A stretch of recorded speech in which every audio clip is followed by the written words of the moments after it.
নমস্কাৰ, মই অনিৰ্বাণ। আপোনালোকে চাই আছে দি ক্ৰছ কাৰেণ্ট। ভাৰতৰ বহুকেইটা ৰাজনৈতিক দলৰ পঞ্জীয়ন বাতিল হৈছে।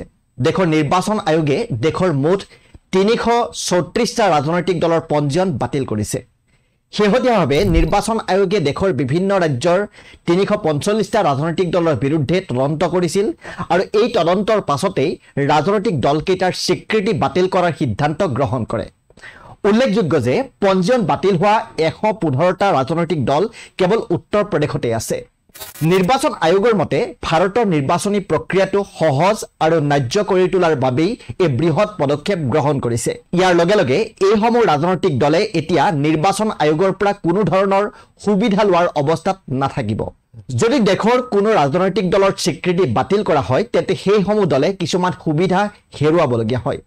যেতিয়া কোনো দলে নিৰ্বাচন আয়োগৰ পৰা স্বীকৃতি লাভ কৰে তেতিয়া ৰাজহুৱা পুঁজিৰ লগতে নিৰ্বাচনী প্ৰতীক, বিনামূলীয়া নিৰ্বাচনী সামগ্ৰী লাভ কৰাৰ অধিকাৰ পায়।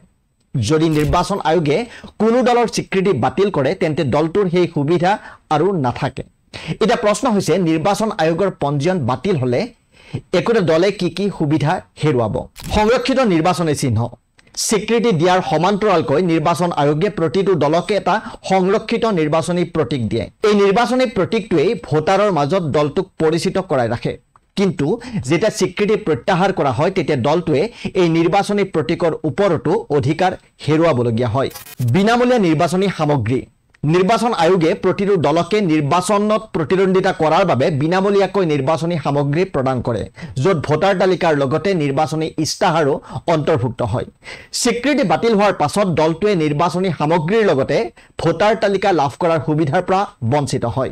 ৰাজহুৱা পুঁজিৰ ওপৰত নিষেধাজ্ঞা স্বীকৃতি পোৱাৰ পাছত দল এটাই জনসাধাৰণ বা কোনো সংস্থাৰ পৰা অনুদান লৈ সংগঠন চলাই বা নিৰ্বাচনৰ কামত খৰচ কৰে। কিন্তু পঞ্জীয়ন বাতিল হোৱাৰ লগে লগে সেই সকলো সুবিধা বা সেই সকলো অধিকাৰ হেৰুৱাবলগীয়া হয়।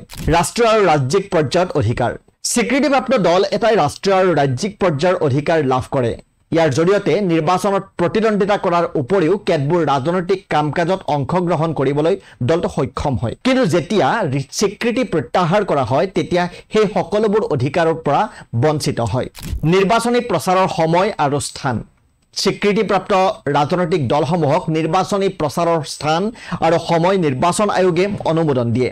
কিন্তু যেতিয়া কোনো দল নিৰ্বাচন আয়োগৰ পঞ্জীয়ন তালিকাৰ পৰা বাতিল হয় তেতিয়া সেই সকলোবোৰৰ অনুমোদন ল'বলৈ বহু সময় লাগে।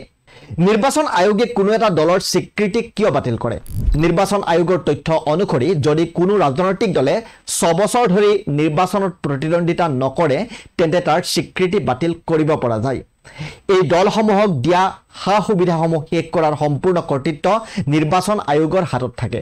অৱশ্যে দলসমূহক আবেদন কৰিবলৈ 30 দিনৰ সময় দিয়া হৈছে। ধন্যবাদ।